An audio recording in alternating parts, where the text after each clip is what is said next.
ಅಲ್ಲ ಅವರಿಗೆ ಅವ್ರು ಯಾರೋ ಪೋಸ್ಟ್ ಮಾಡಿದ್ದವರು ಅವ್ರನ್ನ ಅರೆಸ್ಟ್ ಮಾಡಿ ಆ,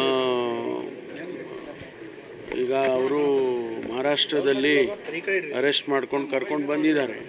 ಅವ್ರ ಮೇಲೆ ಏನು ಕ್ರಮ ತಗೋಬೇಕು ಕಾನೂನು ಪ್ರಕಾರ ಕ್ರಮ ತಗೊಳ್ತಾರೆ. ಮತ್ತು ಅವರಿಗೆ ಎಲ್ಲ ರೀತಿಯ ಭದ್ರತೆಯ ವ್ಯವಸ್ಥೆಯನ್ನು ಕೂಡ ಮಾಡಿದ್ದೇವೆ.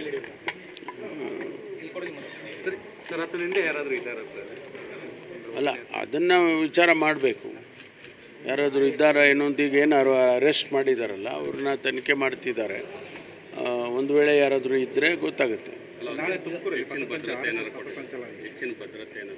ಅಲ್ಲ ಅವ್ರಿಗೆ ಈಗಾಗಲೇ ಕೊಟ್ಟಿದ್ದಾರೆ ಭದ್ರತೆ ವಿಚಾರದಲ್ಲಿ, ಏನು ತೊಂದರೆ ಇಲ್ಲ. ಅವ್ರಿಗಾಗಲೇ ಭದ್ರತೆಯನ್ನು ಕೊಟ್ಟಿದ್ದಾರೆ. ಯಾವುದೇ ಸಂಘ ಸಂಸ್ಥೆಗಳಿಗೆ ಸರ್ಕಾರಿ ಭೂಮಿ ಅಂದರೆ ಜಮೀನುಗಳಲ್ಲಿ ಅವಕಾಶ ಇಲ್ಲ ಅಂತ ಸಭೆ ಸಮಾರಂಭದಲ್ಲಿ ಹೇಗೆ ಅಂತ?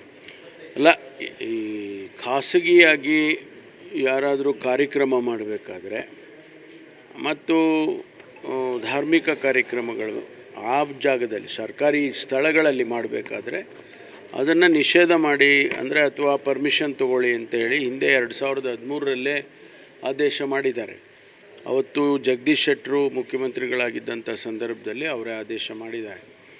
ಇತ್ತೀಚೆಗೆ ನಾವು ಅದನ್ನೇನು ಎನ್ಫೋರ್ಸ್ ಮಾಡೋಕ್ಕೆ ನಮ್ಮ ಸರ್ಕಾರ ಬಂದ ಮೇಲೆ ಎನ್ಫೋರ್ಸ್ ಮಾಡಿ ಅದೆಲ್ಲ ಮಾಡೋಕ್ಕೆ ಹೋಗಿರಲಿಲ್ಲ. ಈಗ ಇತ್ತೀಚೆಗೆ ಕೆಲವು ಸಂಘಟನೆಗಳು ಅದನ್ನು ದುರುಪಯೋಗ ಮಾಡ್ಕೊಳ್ತಾರೆ ಹಾಗೆ ಅಂತೇಳಿ ಕಂಪ್ಲೇಂಟ್ಗಳು ಅದು ಇದು ಬಂದಾಗ, ಅದು ಹಿಂದಿನ ಆದೇಶವೂ ಇದೆ ಹಾಗೆ ಹಾಗೆ ಅಂತೇಳಿ ಈಗ ನಿನ್ನೆ ಕ್ಯಾಬಿನೆಟಲ್ಲಿ ತೀರ್ಮಾನ ಮಾಡಿ ಶಾಲಾ ಕಾಲೇಜುಗಳು ಧಾರ್ಮಿಕ ಸ್ಥಳಗಳು ಇವುಗಳನ್ನೆಲ್ಲನೂ ಕೂಡ ಖಾಸಗಿಯವರಿಗೆ ಕೊಡಬಾರ್ದು ಅಂಥೇಳಿ ಒಂದು ತೀರ್ಮಾನವನ್ನು ಕ್ಯಾಬಿನೆಟ್ ಮಾಡಿದೆ. ಅದಕ್ಕೆ ಈಗ ಎನ್ಫೋರ್ಸ್ ಮಾಡ್ತಾರೆ.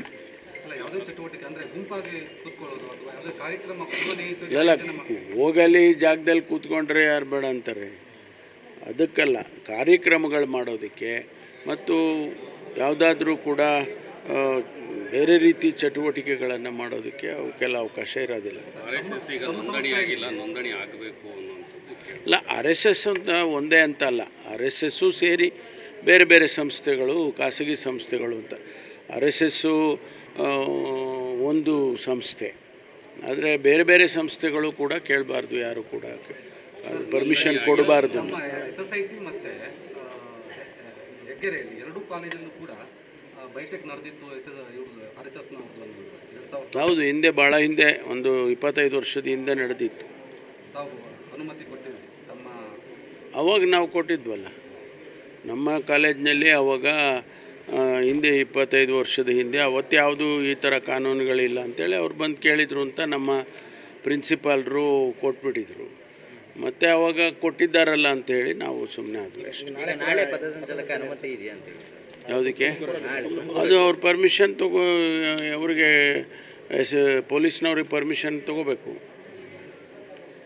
ಕುಮಾರಸ್ವಾಮಿ ಅವರು ಆರೋಪ ಮಾಡ್ತಿದ್ದಾರೆ, ಅಂದರೆ ಸರ್ಕಾರ ಹಣ ಮಾಡೋದಕ್ಕಾಗಿ ಆಸ್ತಿ ಪರಿವರ್ತನೆ ಮಾಡ್ತಿದ್ದಾರೆ ಅಂತ ಆರೋಪ ಮಾಡ್ತಿದ್ದಾರೆ. ಸ್ಪೆಸಿಫಿಕ್ಕಾಗಿ ಹೇಳಲಿ ಅಲ್ಲ.